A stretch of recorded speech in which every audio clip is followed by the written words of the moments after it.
Reading by Gregg Margarite. Deathworld by Harry Harrison. Chapter 12. Further reading of the log produced no new evidence. There was a good deal more information about the early animal and plant life and how deadly they were, as well as the first defenses against them. Interesting historically, but of no use whatsoever in countering the menace. The captain apparently never thought that the life forms were altering on Pyrrus, believing instead that dangerous beasts were being discovered. He never lived to change his mind. The last entry in the log, less than 2 months after the first attack, was very brief and in a different handwriting. Captain Kurkowski died today of poisoning following an insect bite. His death is greatly mourned. The why of the planetary revulsion had yet to be uncovered. Kirk must see this book, Jason said. He should have some idea of the progress being made. Can we get transportation, or do we walk to City Hall? Walk, of course, Meta said. Then you bring the book. At 2 G's I find it very hard to be a gentleman and carry the packages. They had just entered Kirk's outer office when a shrill screaming burst out of the phone screen. It took Jason a moment to realize that it was a mechanical signal, not a human voice. "What is it?" he asked. Kirk burst through the door and headed for the street entrance. Everyone else in the office was going the same way. Meta looked confused, leaning towards the door, then looking back at Jason. "What does it mean? Can't you tell me?" He shook her arm. "Sector alarm. A major breakthrough of some kind at the perimeter. Everyone but other perimeter guards has to answer." "Well, go then," he said. "Don't worry about me. I'll be all right." His words acted like a trigger release. Meta's gun was in her hand and she was gone before he had finished speaking. Jason sat down wearily in the deserted office. The unnatural silence in the building began to get on his nerves. He shifted his chair over to the phone screen and switched it on to receive. The screen exploded with color and sound. At first Jason could make no sense of it at all, just a confused jumble of faces and voices. It was a multi-channel set designed for military use. A number of images were carried on the screen at one time, rows of heads or hazy backgrounds where the user had left the field of view. Many of the heads were talking at the same time, and the babble of their voices made no sense whatsoever. After examining the controls and making a few experiments, Jason began to understand the operation. Though all stations were on the screen at all times, their audio channels could be controlled. In that way 2, 3, or more stations could be hooked together in a link-up. They would be in round-robin communication with each other, yet never out of contact with the other stations. Identification between voice and sound was automatic. Whenever one of the picture images spoke, the image would glow red. By trial and error, Jason brought in the audio for the stations he wanted and tried to follow the course of the attack. Very quickly he realized this was something out of the ordinary. In some way, no one made it clear, a section of the perimeter had been broken through and emergency defenses had been thrown up to encapsulate it. Kirk seemed to be in charge, at least he was the only one with an override transmitter. He used it for general commands. The many tiny images faded and his face appeared on top of them, filling the entire screen. "All perimeter stations, send 25% of your complement to Area 12. The small images reappeared and the babble increased, red lights flickering from face to face. "Abandon the first floor. Acid bombs can't reach." "If we hold, we'll be cut off, but salient is past us on the west flank. Request support." "Don't, Merv. It's useless."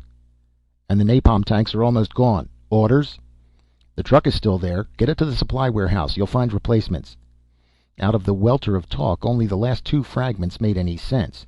Jason had noticed the signs below when he came in. The first 2 floors of the building below him were jammed with military supplies. This was his chance to get into the act. Just sitting and watching was frustrating, particularly when it was a desperate emergency.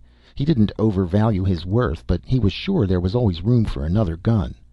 By the time he had dragged himself down to the street level, a turbo truck had slammed to a stop in front of the loading platform. 2 Pyrans were rolling out drums of napalm with reckless disregard for their own safety. Jason didn't dare enter that maelstrom of rolling metal. He found he could be of use tugging the heavy drums into position on the truck while the others rolled them up. They accepted his aid without acknowledgement.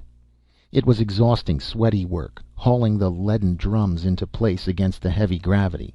After a minute, Jason worked by touch through a red haze of hammering blood. He realized the job was done only when the truck suddenly leaped forward and he was thrown to the floor. He lay there, his chest heaving. As the driver hurled the heavy vehicle along, all Jason could do was bounce around in the bottom. He could see well enough, but was still gasping for breath when they braked at the fighting zone. To Jason it was a scene of incredible confusion. Guns firing, flames, men and women running on all sides. The napalm drums were unloaded without his help, and the truck vanished for more.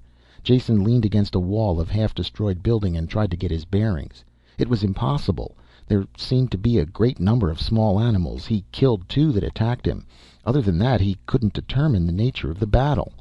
A Pyrran, tanned face white with pain and exertion, stumbled up. His right arm, wet with raw flesh and dripping blood, hung limply at his side. It was covered with freshly applied surgical foam. He held his gun in his left hand, a stump of control cable dangling from it. Jason thought the man was looking for medical aid. He couldn't have been more wrong. Clenching the gun in his teeth, the Pyrran clutched the barrel of napalm with his good hand and hurled it over on its side. Then, with the gun once more in his hand, he began to roll the drum along the ground with his feet. It was slow, cumbersome work, but he was still in the fight. Jason pushed through the hurrying crowd and bent over the drum. "Let me do it," he said. "You can cover us both with your gun." The man wiped the sweat from his eyes with the back of his arm and blinked at Jason. He seemed to recognize him. When he smiled, it was a grimace of pain, empty of humor. "Do that. I can still shoot. 2 half men. Maybe we equal 1 whole." Jason was laboring too hard to even notice the insult. An explosion had blasted a raw pit in the street ahead. 2 people were at the bottom, digging it even deeper with shovels. The whole thing seemed meaningless. Just as Jason and the wounded man rolled up the drum, the diggers leaped out of the excavation and began shooting down into its depths. One of them turned, a young girl, barely in her teens. "Praise perimeter," she breathed. "They found the napalm. One of the new horrors is breaking through towards 13. We just found it." Even as she talked, she swiveled the drum around, kicked the easy-off plug, and began dumping the gelid contents into the hole. When half of it had gurgled down, she kicked the drum itself in. Her companion pulled a flare from his belt, lit it, and threw it after the drum. "Back, quick! They don't like heat," he said. This was putting it very mildly. The napalm caught. Tongues of flame and roiling, greasy smoke climbed up to the sky. Under Jason's feet, the earth shifted and moved. Something black and long stirred in the heart of the flame, then arched up into the sky over their heads. In the midst of the searing heat, it still moved with alien, jolting motions. It was immense, at least 2 meters thick, and with no indication of its length. The flames didn't stop it at all, just annoyed it. Jason had some idea of the thing's length as the street cracked and buckled for 50 meters on each side of the pit. Great loops of the creature began to emerge from the ground. He fired his gun, as did the others, not that it seemed to have any effect. More and more people were appearing, armed with a variety of weapons. Flamethrowers and grenades seemed to be the most effective. "Clear the area. We're going to saturate it. Fall back." The voice was so loud it jarred Jason's ear. He turned and recognized Kirk, who had arrived with truckloads of equipment. He had a power speaker on his back. The mic hung in front of his lips. His amplified voice brought an instant reaction from the crowd. They began to move. There was still doubt in Jason's mind what to do. Clear the area? But what area? He started towards Kirk before he realized that the rest of the Pyrrans were going in the opposite direction. Even under 2 gravities they moved. Jason had a naked feeling of being alone on the stage. He was in the center of the street and the others had vanished. No one remained except the wounded man Jason had helped. He stumbled towards Jason, waving his good arm. Jason couldn't understand what he said. Kirk was shouting orders again from one of the trucks. They had started to move too. The urgency struck home and Jason started to run. It was too late. On all sides the earth was buckling, cracking, as more loops of the underground thing forced its way into the light. Safety lay ahead. Only in front of it rose an arch of dirt-encrusted gray. There are seconds of time that seem to last an eternity. A moment of subjective time that is grabbed and stretched to an infinite distance. This was one of those moments. Jason stood frozen. Even the smoke in the sky hung unmoving. The high-standing loop of alien life was before him, every detail piercingly clear. Thick as a man, ribbed and gray as old bark. Tendrils projected from all parts of it, pallid and twisting lengths that writhed slowly with snake-like life. Shaped like a plant, yet with the motions of an animal, and cracking, splitting. This was the worst. Seams and openings appeared. splintering, gaping mouths that vomited out a horde of pallid animals. Jason heard their shriekings, shrill yet remote. He saw the needle-like teeth that lined their jaws. The paralysis of the unknown held him there. He should have died.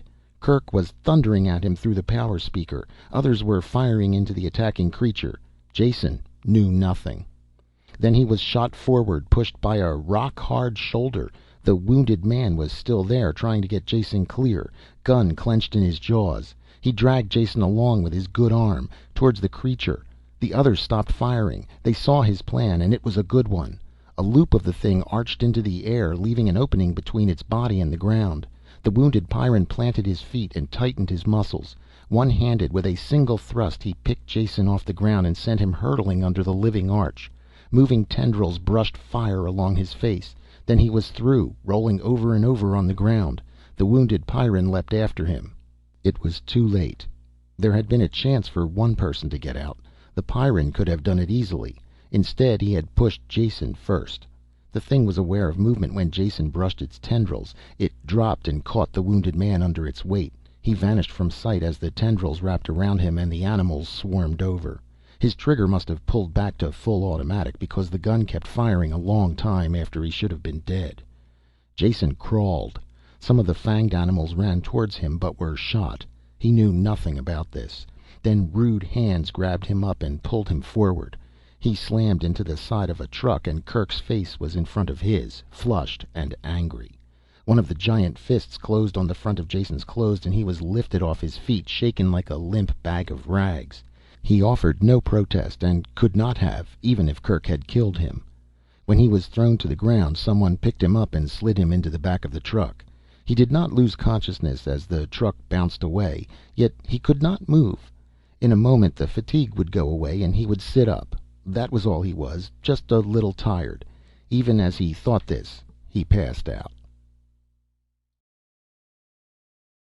End of Chapter 12 of Deathworld by Harry Harrison.